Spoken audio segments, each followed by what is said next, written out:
कल अपन लोग पढ़ रहे थे राजयोग। तो आज राजयोग का कुछ पॉइंट है जो उस पॉइंट पर हम विचार करेंगे। सबसे पहला क्या कहता है, राजयोग कारक योग। राजयोग में जो कारक योग होता है उसमें कुछ पॉइंट है, उस पॉइंट को अपन लोग पढ़ेंगे। सबसे पहला पॉइंट दे रहा है, पॉइंट नंबर 1,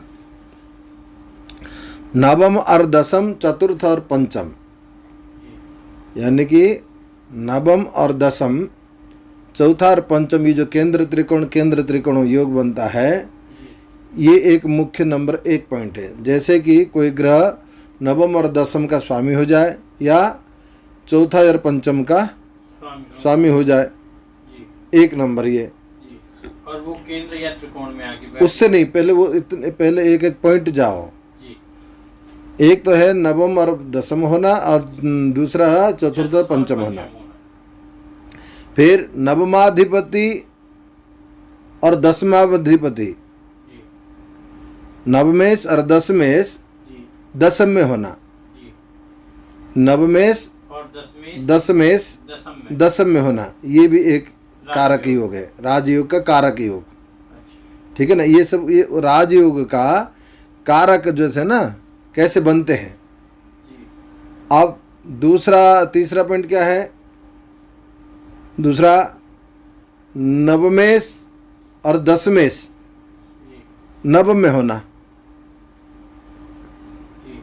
ठीक है, नवमेश और दसमेश नवम में होना, यानी कि भाग्य में होना, ये भी एक है। और नवमेश दसम में होना और दसमेश नवम में होना।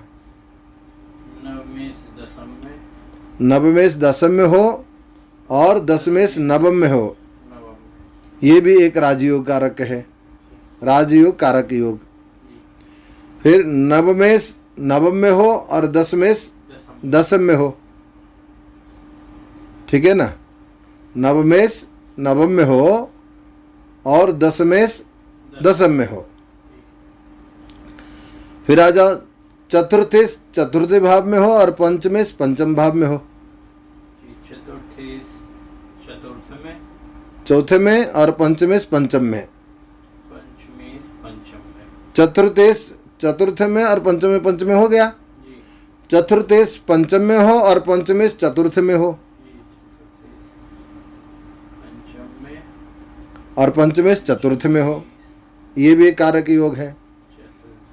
चतुर्थेश पंचमेश पंचम में होना, चतुर्थेश पंचमेश दोनों मिलके पंचम में होना, ये भी कारक योग है। और चतुर्थेश पंचमेश ये दोनों चौथे में होना, ये भी कारक योग है। ठीक है। चतुर्थेश नवम में होना, चतुर्थेश नवमेश दसम में होना। ठीक है ना। चतुर्थेश नवमेश दसम में होना, चतुर्थेश और नवमेश दसम में होना, ये भी कारक योग है। हाँ, केंद्र त्रिकोण हो गया। हाँ, केंद्र त्रिकोण होके केंद्र में बैठना। ठीक है। 10 नंबर, चतुर्थेश नवमेश ये दोनों नवम में होना, यानी कि केंद्र त्रिकोण होकर त्रिकोण में होना। ठीक है ना। चतुर्थेश नवमेश नवम में होना और चतुर्थेश नवमेश चौथे में होना, एक ये भी कारक योग है। चतुर्थेश नवमेश चौथे भाव में होना। ठीक है। 12 नंबर क्या कहता है, चतुर्थेश नवमेश पंचम में होना। ठीक है ना।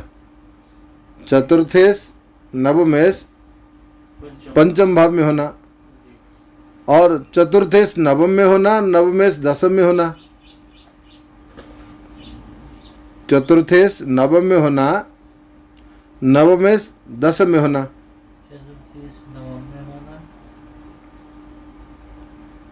और नवमेश दसम में होना। ठीक है, ये भी कारक योग है। फिर पंचमेश दसमेश ये दोनों चौथे भाव में होना,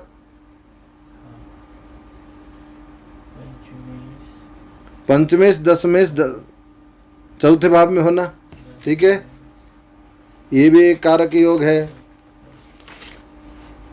और पंचमेश दशमेश पंचम में होना,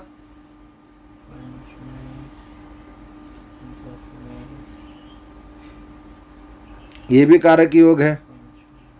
पंचमेश हो गया त्रिकोण, दशमेश हो गया केंद्र, और पंचम में होना यानी कि त्रिकोण केंद्र का स्वामी त्रिकोण में होना। फिर पंचमेश दशमेश दशम में होना, यानी कि त्रिकोण केंद्र का स्वामी केंद्र में होना। पंचमेश दशमेश दशम में, हाँ, पंचमेश दशमेश दशम में होना। पंचमेश दशमेश नवम में होना,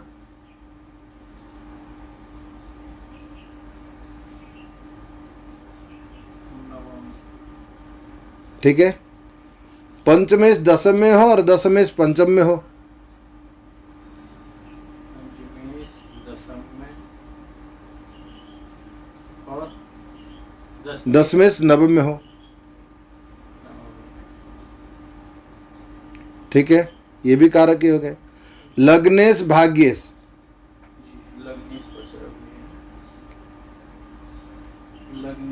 भाग्येश नवम में होना, ये सिर्फ मकर लग्न में अधिकतर बनता है, ठीक है ना। लग्नेश भाग्येश जी, है ना, लग्नेश और भाग्येश, हाँ, मकर में बनता है, ठीक है ना। अब सुनो, मकर लग्न में नहीं बनता है ये, बाकी उसमें सब बन जाएगा, मकर लग्न में नहीं बनेगा, मकर लग्न में बनता नहीं है, ठीक है ना। गुरुजी अलग अलग ग्रह भी तो हो सकते हैं जो एक अब साथ आ सुनो गए। तो पहले पॉइंट तो सुनो।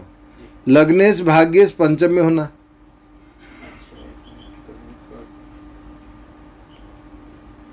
लग्नेश भाग्येश पंचम में होना। लग्नेश पंचमेश पंचम में होना, लग्नेश पंचमेश, हाँ, पंचम में होना। लग्नेश पंचमेश नवम में होना,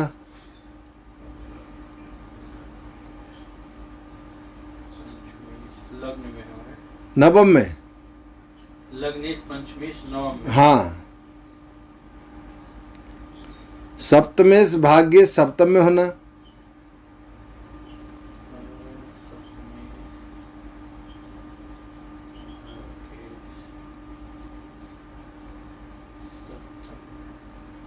और सप्तमेश भाग्येश नवम में होना। ये बहुत बढ़िया योग है, देखो, सप्तमेश भाग्येश सप्तम में होना। सुनो, सप्तमेश और भाग्येश सप्तम में हो तो जिसकी शादी हो जाए, ठीक है ना, उस मान लो किसी पुरुष के लिए सप्तमेश भाग्येश सप्तम में हो जाए तो उसकी स्त्री को भाग्य खुलती है, स्त्री की भाग्य। अच्छा, और सप्तमेश भाग्येश नवम में होना, जी, सप्तमेश भाग्येश, नवम में होना, तो उसमें पुरुष का शादी के बाद भाग्योदय होता है, अच्छा, ठीक है ना। और नवम और नवमेश ये दोनों सप्तम में होना,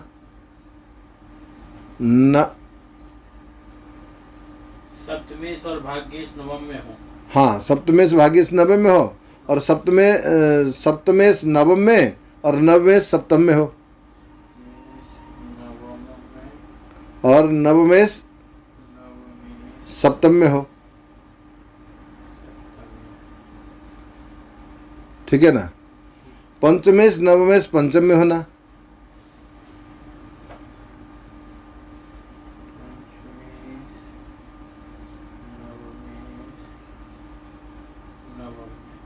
पंचमेश नवमेश नवम में होना। पंचमेश नवमेश नवम में, एक पंचमेश नवमेश पंचम में होना लिखा क्या? एक में वो नहीं तो हाँ, लिखो, पंचमेश नवमेश पंचम में होना, पंचमेश नवमेश नवम में होना, जी, और पंचमेश नवम में हो और नवमेश पंचम में हो, पंचमेश नवम में, ये लगभग 28 पॉइंट है। जी, पंचमेश नवम में, नवमेश पंचम। पंचम में हो, ये 28 पॉइंट है। इस पॉइंट के आधार पर राजयोग निकाल सकते हैं। अभी आपका एक प्रश्न क्या था कि अन्य ग्रहों से भी बनता है। नहीं, ये गुरुजी कह रहे थे, हाँ जैसे अलग अलग ग्रह के स्वामी हो, जैसे कि ये लग्न मेष लग्न में हो गया, हाँ तो ये पंचमेश सूर्य हो गया, हाँ और भाग्येश बृहस्पति, हो गया। हाँ यदि ये दोनों यहाँ बैठ जाएं, यदि ये दोनों यहाँ बैठ जाएं, यदि ये दोनों यहाँ बैठ जाएं, तो फिर वो वही तो, ये सारे पॉइंट उसी में है। जी ये जितने आपने पूछा है ना, वो 28 पॉइंट के अंदर ही आता है। जी ठीक है ना। जी जी तो ये हो गया। अब अपन लोग दूसरा कुछ अन्य ग्रह भी कैसे बनते हैं। जी कभी कभी केंद्र, उसमें ये वाला जो 14 नंबर श्लोक था, केंद्र त्रिकोण का स्वामी के अन्य भाव का स्वामी नहीं होना चाहिए, जी तो विशेष राजयोग है। कभी कभी अन्य भाव का भी होते हुए भी वो कैसे बन सकता है, इसका भी विचार करेंगे।